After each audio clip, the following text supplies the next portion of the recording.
पूर्व श्लोक में भगवान ने जो ये बात कही है कि सांख्य निष्ठा ज्ञान योग के साधन से होती है और योग निष्ठा कर्म योग के साधन से होती है, उसी बातों को सिद्ध करने के लिए अब ये दिखलाते हैं कि कर्तव्य कर्मों का सब रूप त्याग किसी भी निष्ठा हेतु नहीं है। ना कर्मा ना मना सबा नन्य श कर्मय पुरुषो अश्नुते न चे सन्ये सनादविता सनादेव सिद्धि सम दिग्गच्छति। मनुष्य ने जो कर्मों का आरंभ किए बिना निष्कर्मता को योग यानी योग निष्ठा को प्राप्त होता है और ना कर्मों के केवल त्याग मात्र से सिद्ध ज्ञानी सांख्य निष्ठा को ही प्राप्त होता है।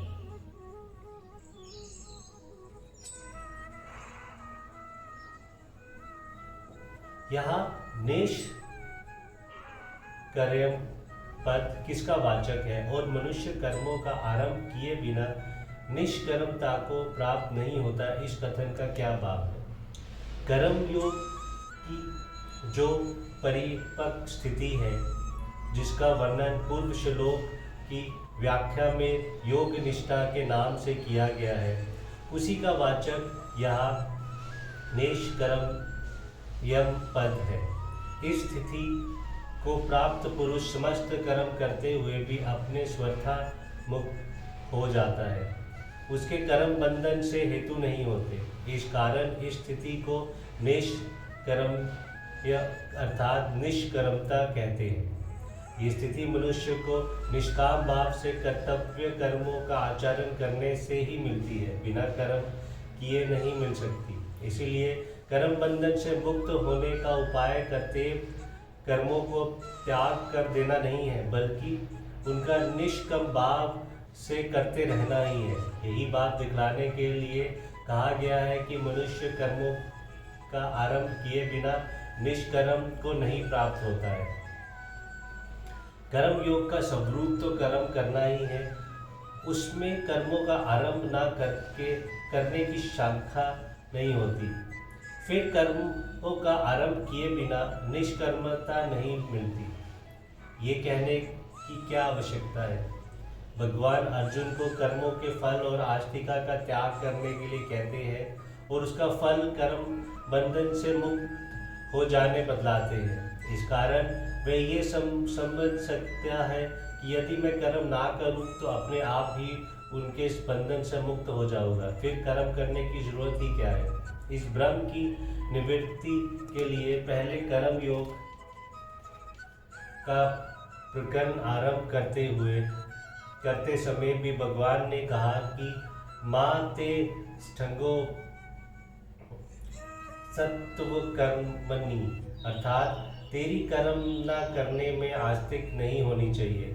तथा छठे अध्याय में भी कहा गया है कि आरुरुक्षु मुनि के लिए कर्म करना ही योग रूढ़ होने का उपाय है। इसीलिए शारीरिक परिश्रम के भय से या अन्य किसी प्रकार की आस्तिक से मनुष्य में जो अप्रवृत्ति का दोष आ जाता है, उसे कर्म योग में बाधक बतलाने के लिए ही भगवान ने ऐसा कहा है।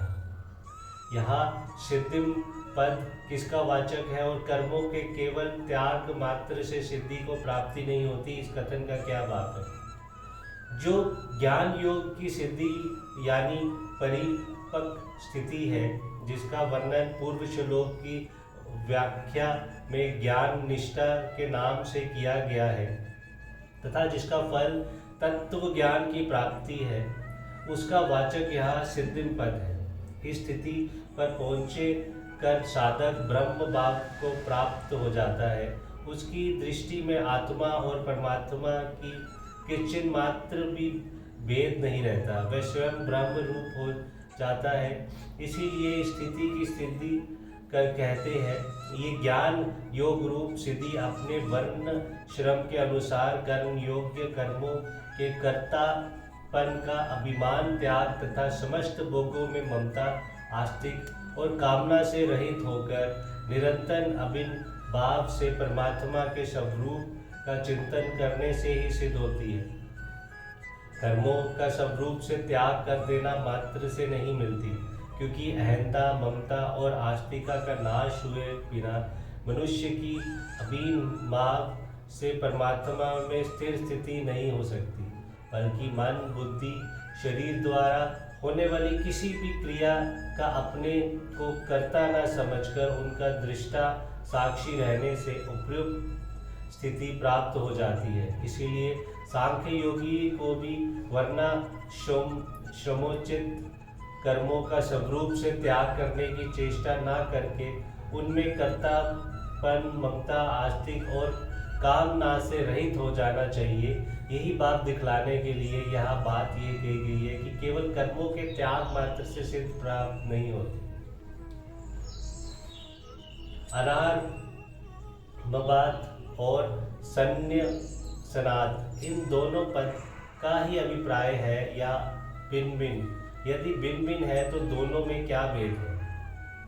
यहाँ भगवान ने दोनों पदों का प्रयोग भिन्न भिन्न अभिप्राय से किया है, क्योंकि अनार मबाद पद से तो कर्म योग के लिए विहित कर्मों के ना करने को योग निष्ठा की प्राप्ति ना बाधक बतलाया है, किंतु संन्यासनाद पद से सांख्य योगी के लिए कर्मों का स्वरूप से त्याग कर देना सांख्य निष्ठा की प्राप्ति में बाधक नहीं बतलाया गया है।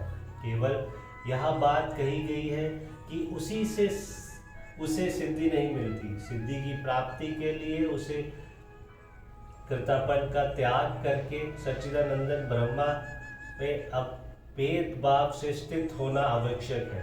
अतएव उसके लिए कर्मों का समरूपता त्याग करना मुख्य बात नहीं है, भीतरी त्याग ही प्रधान है। और कर्म योगी के लिए समरूप से कर्मों का त्याग ना करके विद्य है। यही दोनों पद के भावों में भेद है। जय श्री कृष्ण, जय भगवत।